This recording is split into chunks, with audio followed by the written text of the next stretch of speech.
Selamat datang di Cahaya Kehidupan. Bagaimana kabar teman-teman semua hari ini? Semoga selalu dalam keadaan yang terbaik. Di sini, kita berbagi kisah-kisah yang menginspirasi, menyentuh hati, dan membawa harapan baru untuk kita semua. Hari ini saya akan menceritakan tentang kisah Nenek Sumi, seorang wanita tua yang hidup dalam kesendirian di pinggiran desa. Meskipun sering terabaikan dan hidup dalam kemiskinan, Nenek Sumi mempunyai sejarah heroik dalam menyelamatkan nyawa Riko, anak terkemuka desa tersebut, ketika ia masih kecil. Suatu hari, dia memutuskan untuk menghadiri pesta pernikahan Riko, berharap bisa menyaksikan kebahagiaan dari kejauhan meskipun tidak diundang. Namun, kehadirannya di pesta tersebut disambut dengan penolakan dan penghinaan, yang mengejutkan semua orang ketika Riko mengungkapkan bahwa Nenek Sumi adalah penyelamatnya dulu. Cerita ini menggali tema kesalahpahaman, pengakuan, dan pentingnya empati dalam masyarakat. Sebelum kita mulai ceritanya, yuk beri dukungan terbaik dengan ketik Kobiltu di kolom komentar serta like dan subscribe channel ini. Ingat, cahaya kecil dari cerita ini bisa menerangi perjalananmu dan orang lain di sekitar kita. Di sudut desa yang ramai namun sering terlupakan, jauh dari hiruk-pikuk pasar dan keramaian anak-anak yang bermain di sore hari, hiduplah seorang nenek yang dikenal dengan nama Nek Sumi. Sudut itu, meskipun berada dalam jangkauan mata, tampak seolah-olah bersembunyi di balik tabir yang tak terlihat, tempat di mana dunia modern dan hiruk-pikuknya jarang menyinggahi. Nenek Sumi adalah gambaran seseorang yang telah mengalami berbagai musim dalam hidupnya, dari masa-masa keemasan yang penuh cinta dan tawa hingga keheningan yang diselimuti oleh kesepian dan kehilangan. Rambutnya yang telah memutih dan keriput yang menghiasi wajahnya menceritakan cerita kehidupan yang panjang dan penuh perjuangan. Namun, di balik tampilan luarnya yang lusuh dan lelah, tersimpan sebuah hati yang kaya akan kasih sayang dan kebaikan. Setiap hari, Nenek Sumi berjalan menyusuri jalan-jalan desa dengan langkah yang sudah tidak sekuat dulu. Tongkat kayu yang setia menemaninya, menjadi saksi bisu atas tahun-tahun yang telah dilewatinya. Meski pakaian yang dikenakannya seringkali tampak usang dan tidak sesuai dengan standar kekinian, matanya yang sembab masih menyimpan kilauan semangat dan kelembutan. Kehidupan Nenek Sumi tidaklah mudah. Tinggal di sebuah gubuk kecil di pinggiran desa, dia bergantung pada kebaikan alam dan sesekali belas kasihan dari tetangga yang masih mengingat dia. Rumahnya, yang terbuat dari bambu dan atap daun rumbia, adalah tempat perlindungan yang sederhana tapi menjadi saksi atas kegigihan dan ketahanan seorang wanita yang pernah memiliki segalanya dan kehilangan hampir semuanya. Dengan tangan yang telah keriput dan kekuatan yang semakin menyusut, dia masih berusaha untuk memberi, bukan hanya melalui barang yang bisa dipegang, tetapi juga melalui senyuman yang dia tawarkan kepada setiap orang yang dia temui. Nenek Sumi percaya bahwa kebahagiaan tidak selalu datang dari apa yang kita miliki, tetapi dari apa yang kita bagikan. Dan bagi dia, sebuah senyuman adalah hadiah paling berharga yang bisa dia berikan.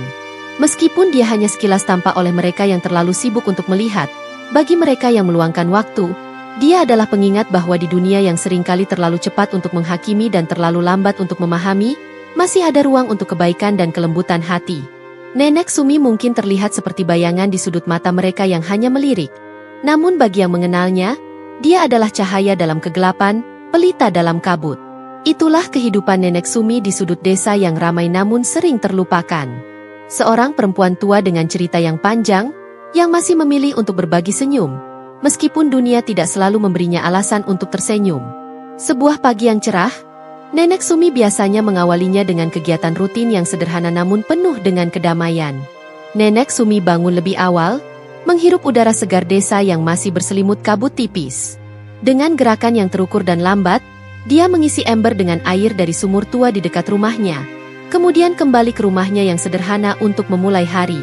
Di dapurnya yang kecil, dia menyalakan api dari kayu bakar yang sudah disiapkan malam sebelumnya, menaruh ceret berisi air di atasnya, menunggu air itu mendidih untuk membuat teh.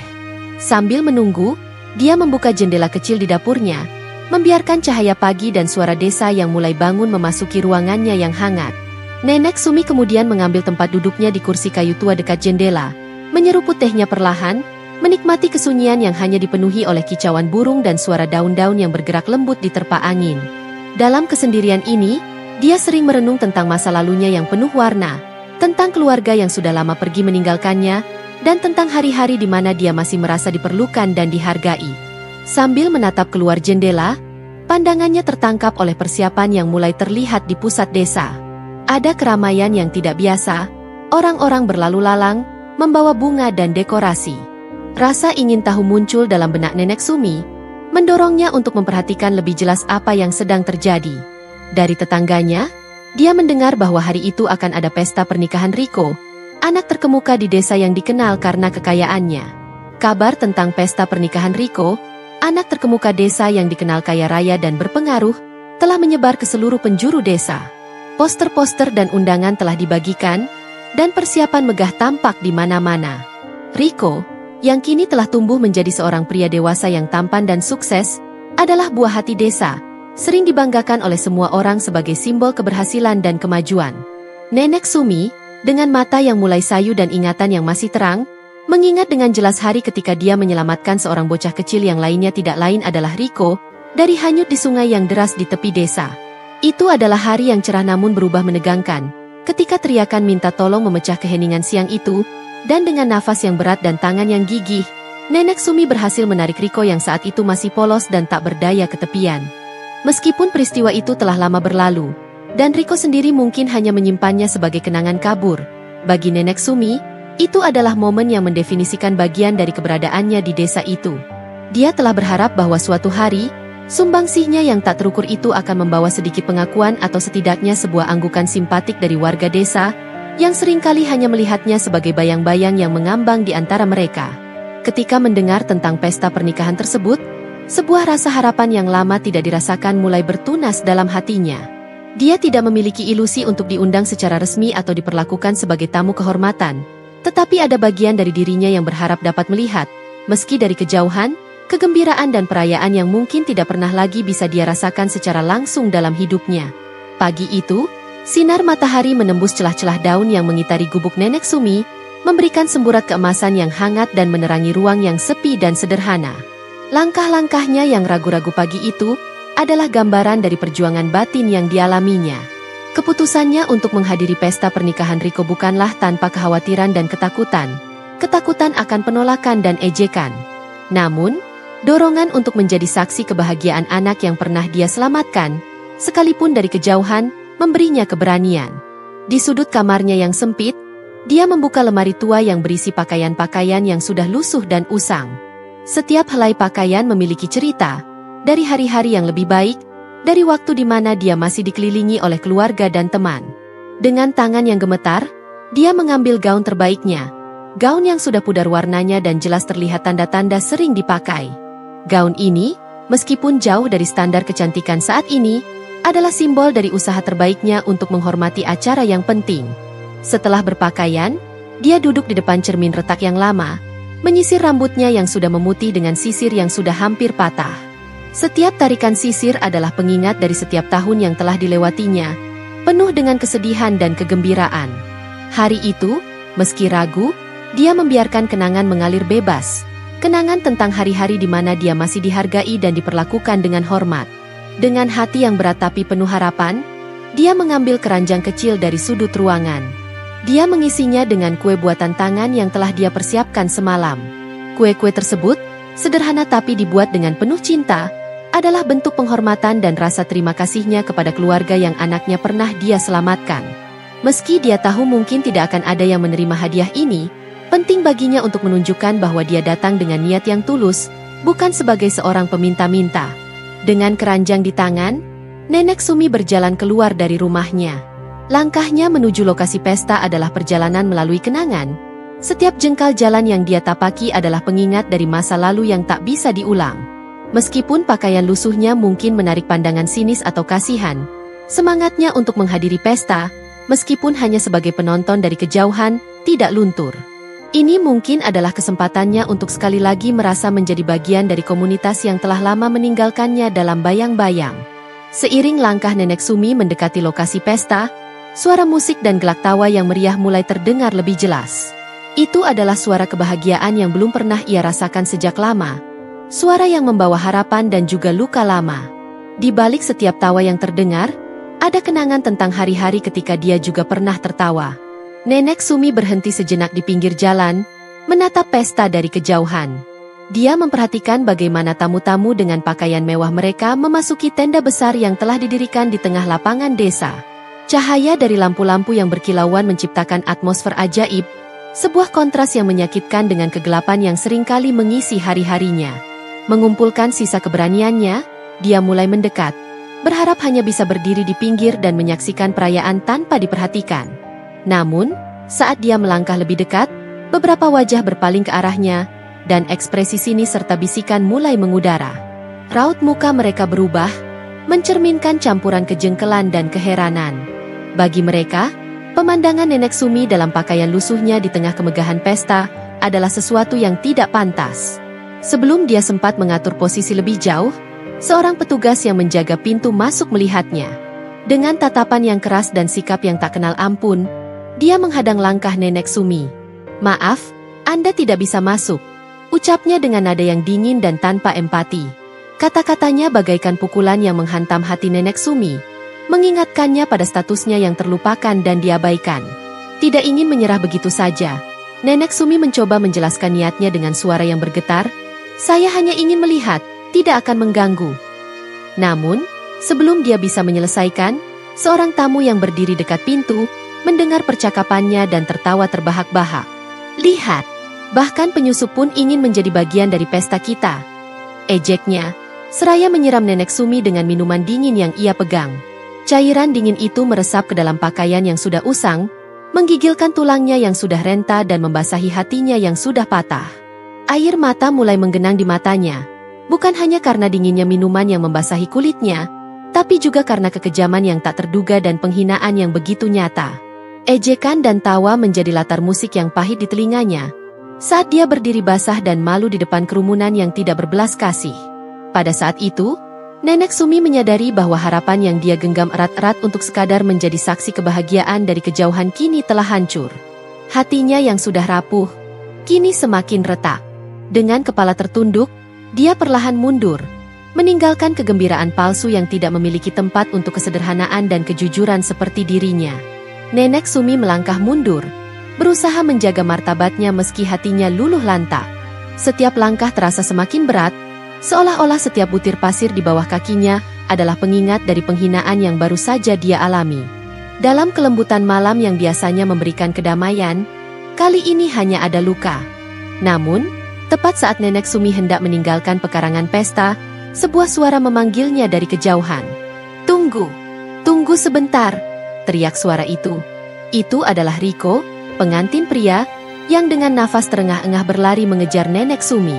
Wajahnya menunjukkan kekhawatiran sekaligus kebingungan. Dia telah melihat sebagian dari apa yang terjadi dan raut wajahnya menunjukkan rasa syok yang mendalam. Riko mendekat, berusaha menenangkan kerumunan yang masih bersih tegang. Beberapa masih menertawakan situasi sementara yang lain tampak malu telah menjadi bagian dari kekejaman itu.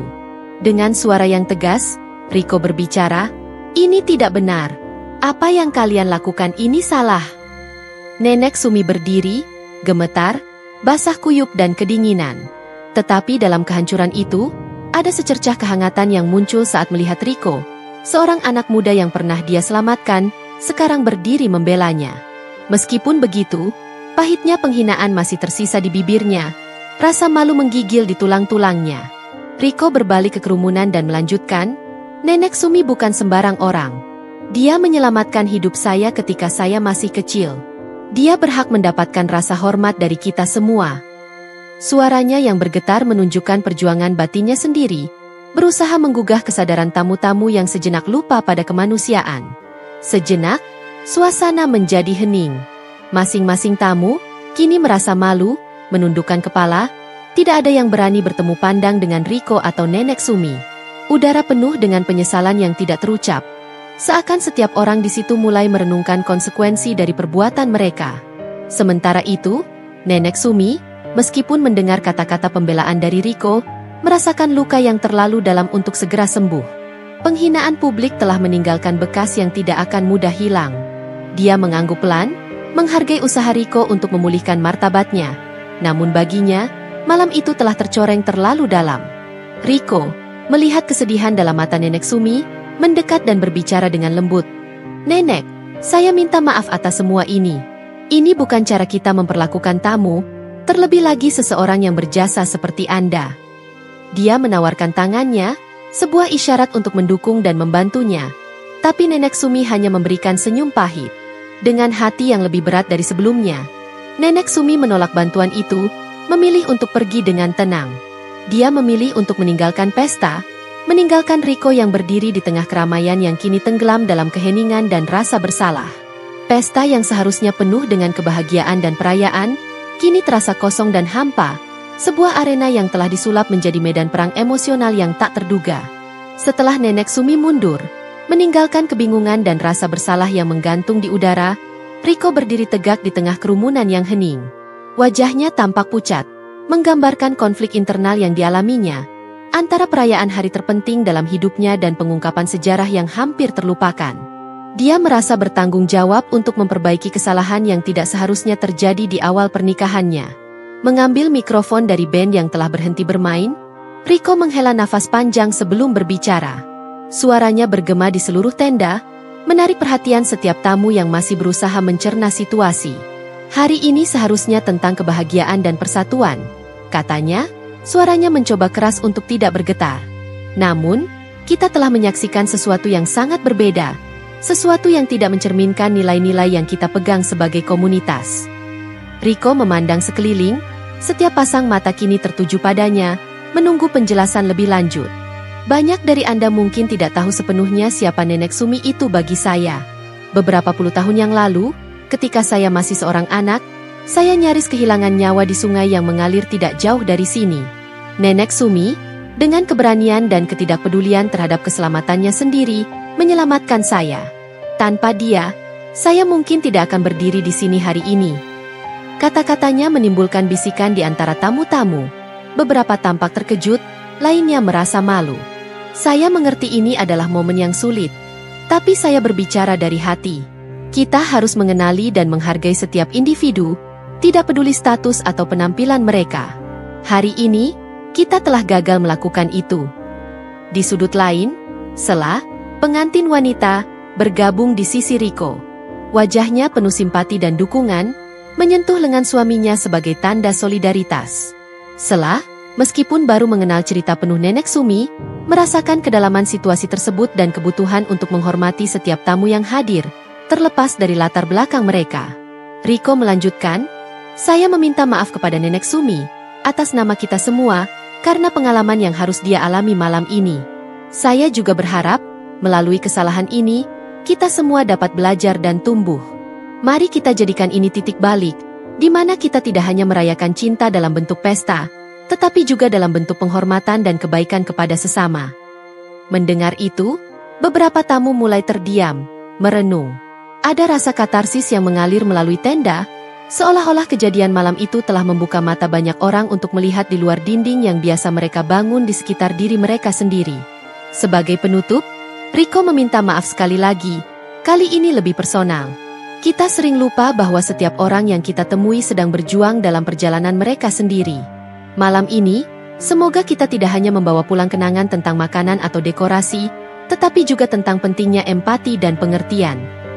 Kata-kata Riko tidak secara ajaib memperbaiki kerusakan yang telah terjadi, tetapi memberikan sebuah harapan bahwa kesadaran baru mungkin telah lahir di hati banyak orang. Meski perayaan berlanjut, suasana menjadi jauh lebih merenung. Setiap tawa dan senyuman dibayangi oleh pemahaman yang lebih dalam tentang kemanusiaan dan kesederhanaan yang harus dijaga. Setelah momen pengakuan yang mendalam dan pengakuan yang tulus dari Riko, suasana di pesta menjadi berbeda.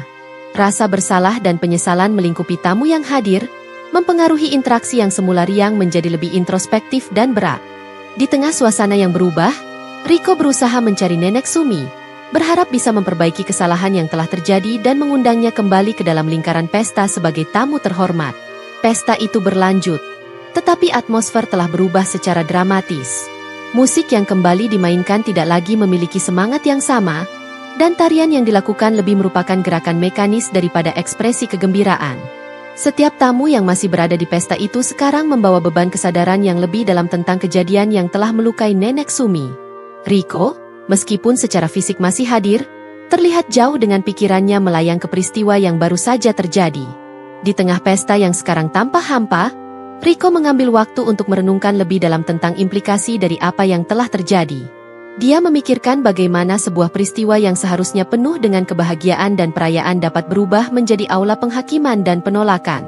Pengalaman ini mempertajam pemahamannya tentang tanggung jawab sosial dan pribadi, mendorongnya untuk lebih proaktif dalam advokasi terhadap keadilan sosial dan inklusivitas dalam komunitasnya.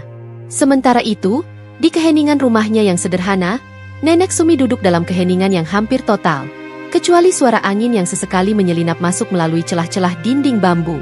Meskipun kesendirian biasanya memberikannya waktu untuk berpikir dan merenungkan kehidupan tanpa gangguan, malam itu pikirannya dipenuhi dengan campuran kesedihan dan penyesalan. Dia bertanya-tanya apakah keputusannya untuk meninggalkan pesta adalah keputusan yang benar, atau apakah dia telah melewatkan kesempatan untuk memulai kembali hubungan dengan komunitas yang telah lama dia tinggalkan. Rico, di sisi lain, memutuskan bahwa malam itu harus menjadi titik balik, bukan hanya untuk dirinya sendiri tetapi untuk seluruh desa. Dengan sela di sisinya, dia menghabiskan sisa malam itu berbicara dengan tamu-tamu, membagikan pengalamannya dan mengajak mereka untuk merenungkan dampak dari tindakan mereka terhadap orang lain. Dia berbicara tentang pentingnya empati dan pengertian, tentang bagaimana pentingnya setiap individu untuk berperan dalam menciptakan masyarakat yang lebih peduli dan inklusif. Pesta berakhir dengan suasana yang jauh lebih muram daripada saat dimulai. Tidak ada jumlah dekorasi atau alkohol yang bisa menghapus realitas bahwa pada malam itu, komunitas tersebut telah gagal untuk menjadi versi terbaik dari dirinya. Namun, dengan kesalahan dan kesedihan, datanglah kesempatan untuk belajar dan tumbuh. Kesempatan yang, meskipun hilang pada malam itu, telah membuka jalan bagi hari-hari yang lebih baik dan lebih adil. Tahun-tahun berlalu sejak malam pesta pernikahan Rico dan Sela, sebuah malam yang seharusnya dikenang sebagai awal baru mereka tetapi juga menjadi sebuah pelajaran penting tentang nilai kemanusiaan dan keadilan sosial. Nenek Sumi, yang kisahnya telah meninggalkan bekas yang dalam pada semua yang hadir, terus hidup dalam kesendirian dan ketenangan di rumah bambunya yang sederhana. Meskipun dia tidak pernah kembali ke pesta atau menerima undangan Rico dan Sela untuk bergabung dalam komunitas mereka, Nenek Sumi memaafkan mereka dan masyarakat desa dalam hatinya. Dalam keheningan malamnya, dia sering berpikir tentang malam itu, tentang kesedihan dan tentang kebaikan yang muncul dari kesedihan itu. Namun, dia memilih untuk tetap terisolasi, merasa bahwa dunianya yang sederhana dan tenang adalah tempat dia paling aman dan paling bahagia. Rico dan Sela, di sisi lain, tidak pernah melupakan komitmen mereka untuk memperbaiki kesalahan yang telah dilakukan. Mereka menjadi advokat yang kuat untuk inklusivitas dan kebaikan dalam masyarakat, mengubah kesalahan pesta menjadi gerakan untuk memperbaiki dan menyatukan desa mereka. Selama bertahun-tahun, mereka bekerja tanpa lelah untuk memastikan bahwa tidak ada lagi yang mengalami penolakan atau penghinaan seperti yang dialami Nenek Sumi. Sela sering berkunjung ke rumah Nenek Sumi, membawa makanan, buku, dan kadang-kadang obrolan yang menyenangkan. Meskipun Nenek Sumi jarang bicara banyak, dia selalu menyambut Sela dengan senyum dan ucapan terima kasih yang tulus. Sela memahami bahwa beberapa luka membutuhkan waktu lebih lama untuk sembuh, dan dia menghormati kebutuhan Nenek Sumi untuk ruang dan waktu. Komunitas desa, yang pernah terpecah oleh prasangka dan ketidakadilan, secara perlahan namun pasti mulai merangkul nilai-nilai yang telah diperjuangkan oleh Rico dan Sela. Pendidikan tentang empati dan pengertian menjadi bagian dari kurikulum sekolah lokal, dan pertemuan komunitas rutin dilaksanakan untuk membahas isu-isu sosial dan cara untuk menjadi lebih inklusif dan penerima.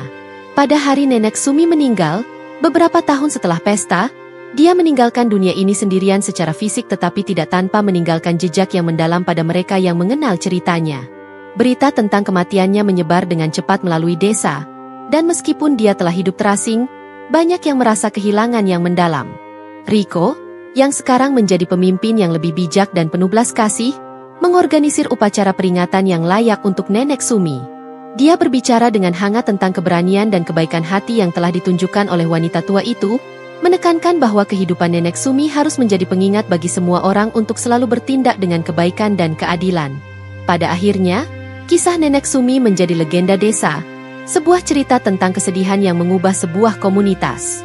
Generasi mendatang akan mendengar tentang malam yang mengubah segalanya, tentang kesalahan yang mengajarkan desa bagaimana menjadi lebih baik. Kasih dan keberanian Nenek Sumi, meskipun awalnya dihadapkan dengan kekejaman, menjadi inspirasi yang menggema melalui waktu, mengingatkan semua orang tentang kekuatan empati dan perubahan yang bisa dihasilkannya. Terima kasih sudah menonton sampai akhir. Semoga cerita ini memberikan pelajaran berharga untuk kita semua. Jangan lupa untuk dukung terus channel ini dengan like, subscribe, dan bagikan ke orang tersayang. Sampai jumpa di video berikutnya. Dan selalu ingat, setiap cerita memiliki kekuatan untuk mengubah hidup. Tetap semangat dan terus berbuat baik.